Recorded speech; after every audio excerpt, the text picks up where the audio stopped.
imaginary country in Africa, what would be the most important part of the country? Would it be your industry, your economy? Like, what would you be focusing on? For me, I would say industry because you need your industry to build up your economy. So build up infrastructure, industry, and yeah, I guess that. Mm. I'd I'd almost take a little bit of a flip view. I would almost well primarily I would try and make sure the number one thing taken care of is our defense because Mm, I Defense. feel like yeah if you cannot defend and it's not just against other African countries. It's very important that you have stability in a country. right. Liberians there or the Americo Liberians that went there. Um, the reason why it didn't instantly fail, in my opinion, even though they were particularly unsavory toward the native population, was because they had They're sort too of bourgeois, They're acting too white. yeah. Is No, I that mean safe to say? definitely. And I say that they basically took a stamp on European colonialism and tried to adapt it to a continent where the native population was not having it. But to get back to Z's question, I would try to focus primarily on defense and build up an economy that would allow me to industrialize. Because if you can't draw on monetary funds to industrialize, you can't. Like with Mao Zedong, he took the idea of, well, I'll just rapidly industrialize by investing in by outputting Mm. just whole bunch of steel was being manufactured. Yeah, backyard Well, iron production in yeah, starved country. Yup. they starved the country. Millions died in famine. So It was like I if thought it was like I read it was like almost 30 something million. it was Yeah. a lot. That's Yeah. crazy. Yeah, so you have to make sure you have a stable economy, Well, I mean, and it's you like have to make sure you have to have defense. Yeah. it Oh, you sorry. had farmers basically overnight were now like blacksmiths. Yeah, that Mhm. So was a mistake. it was like the big problem with it was the fact that people who farmed their whole life had to make iron, and then when they made iron, the iron quality was garbage. It was unusable. Yeah, Yeah, and they were like getting it from a bunch of like old like items, like I would say pots and all this stuff, making it out of iron and whatnot. It was this one document. I don't know if you guys seen the documentary. It's a 3 part documentary about the Chinese Revolution. Oh I don't know if you yeah, guys watched it or not. I can't think of the name right now, but it's a good documentary. I watched a few documentaries on the Cultural Revolution. Yeah, Yeah, I think it's something. I think it's titled something like that, but I'm not sure if it's the one I'm talking about. But yeah, I would focus on in my hypothetical country, I would focus on the laws first. mm. So I'd have yeah. a very cohesive and encompassing set of laws first and foremost.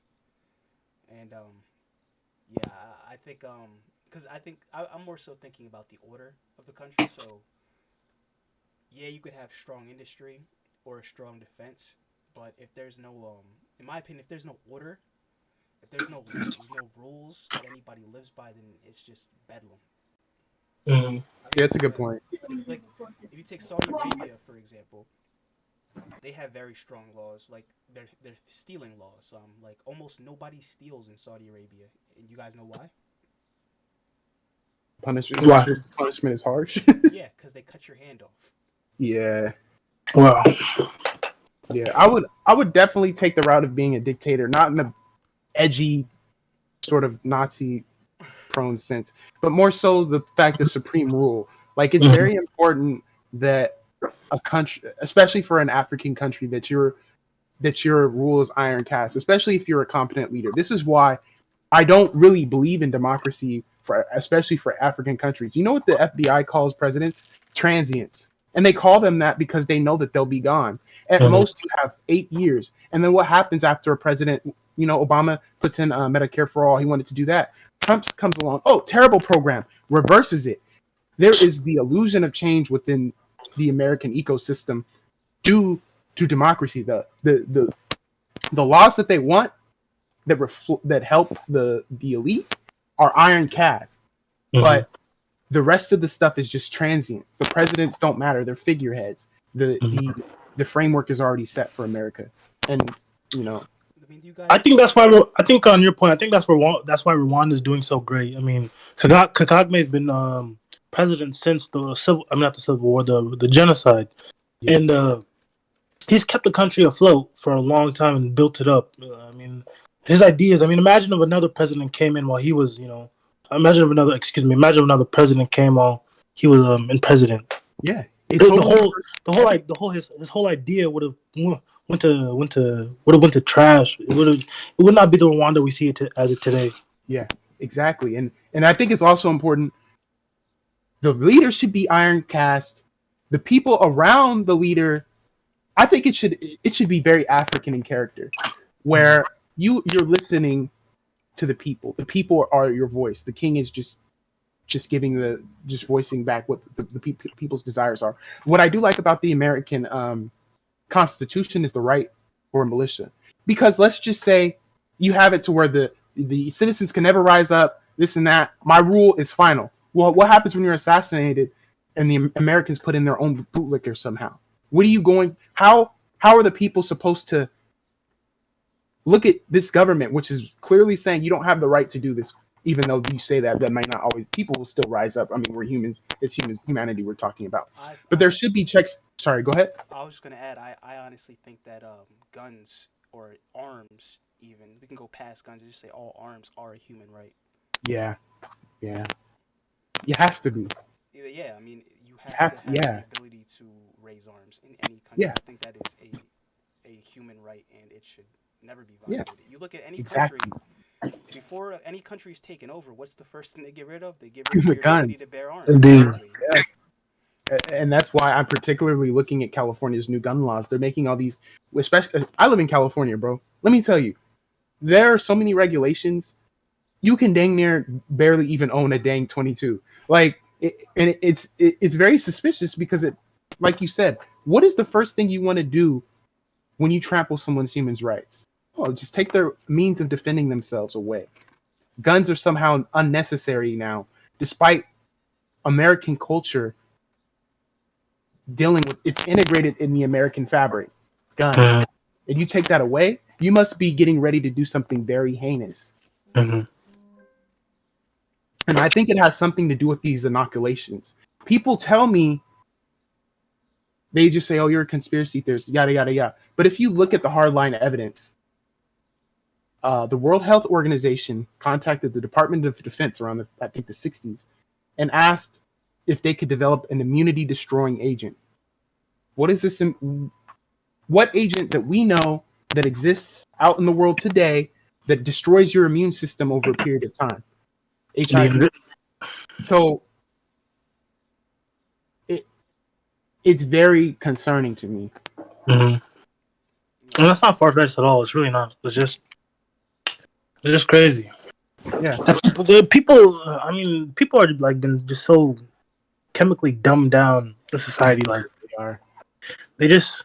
The only source of information comes from CNN and MSNBC, CBS, like all these CIA run networks. Like it's just crazy. Yeah. You Yeah. ever It's a good point. you ever trace back to you ever like go on Google and look up who owns CNN, who owns MSNBC and stuff like that? The Jews. I mean, no, Let me kinda, see. but I've done it for all the networks, right? Mm-hmm. MSNBC is owned by BlackRock, Blackstone, and Comcast, basically.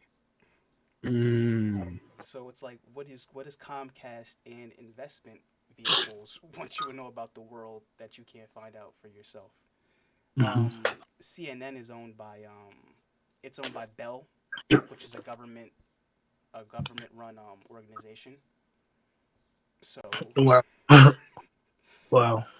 You can Fox see it. hides its they basically hide their where they get their funding from, but they tell you Rupert Murdoch is the main Rupert Murdoch, he funding. has like he owns so much news, so much news channels like all over the world, like New Yeah, Zealand, Australia. You're like it's crazy. Like people can't realize this one man has control over all these, uh, power shows and whatnot. Yeah. Like he has who's control to over say what you who's to know. say someone's not in his ear, saying tell anchor this down the chain, tell them to report this Yeah. and that.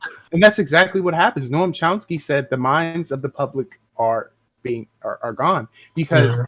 one of the biggest influencers of thought today is through the media, and you can see it. Our priority is not on world events.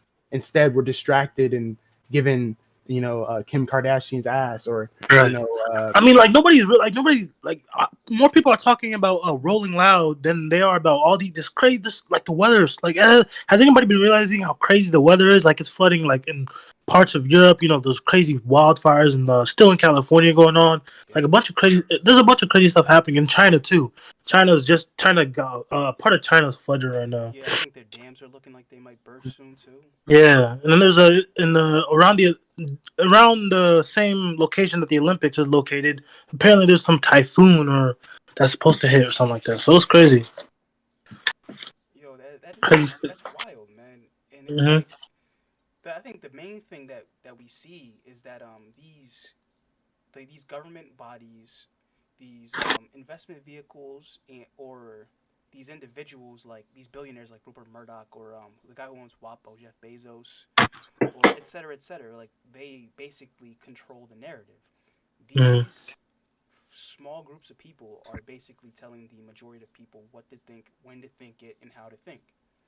And yeah. I think that's dangerous.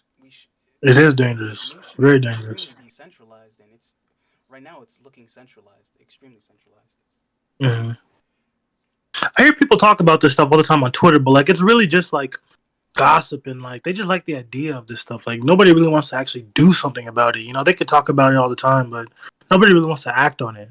That's the part. That's why I don't really entertain the idea. But when it comes to this, yeah, I like to talk about it. But when it comes to like talking about it on Twitter, this and that, I'm like, Mm-mm.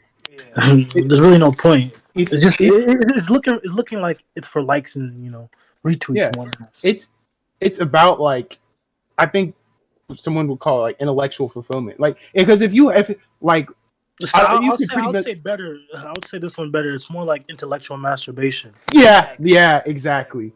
exactly because if you look at the way people on Twitter if someone voices their opinion that's contrary to yours, then all of a sudden it's not, oh, how can I learn from this? Or how can I counter their argument in a constructive way? No, it's Mhm. like, you simpleton, let me show you why I'm right. Like, Right. if you look, like, even in the chat between me and Z disagree a lot and on a lot of things. Most definitely. Is But that doesn't make him any more wrong than me, or me is just a different of ideas. And I prefer someone disagree with me because of the fact that if it's just an echo chamber, you don't learn anything. And that's what I think Twitter is, a giant echo chamber, and people who like to grandstand with their ethics or something like these Black Lives Matter movement. Plus, It's on top of that, disgusting to me. Huh? Twitter's I not feel like really the conducive towards Twitter's not conducive towards coming together and starting a movement. It's You really only have not. like 150 characters or something.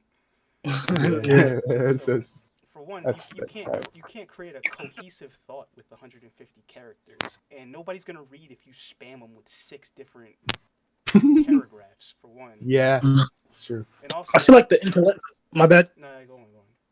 I was gonna say I feel like the intellectual part of conversations like has disappeared. I don't know what to blame it on. I feel like is that school or is that like American culture where everything is like me me me. I'm Yeah, right. You're this and that. In the news too. Like people have opinions, but those opinions like opinions are not always facts. You can't back if you can't back it up. I mean, you shouldn't really be voicing it, in my opinion. you're right. It's about the ego, man. Like it's just I think you opinions have the right to be shared, but your Mm, opinion also has the right to be challenged. challenged. Yeah. right. Right. Indeed.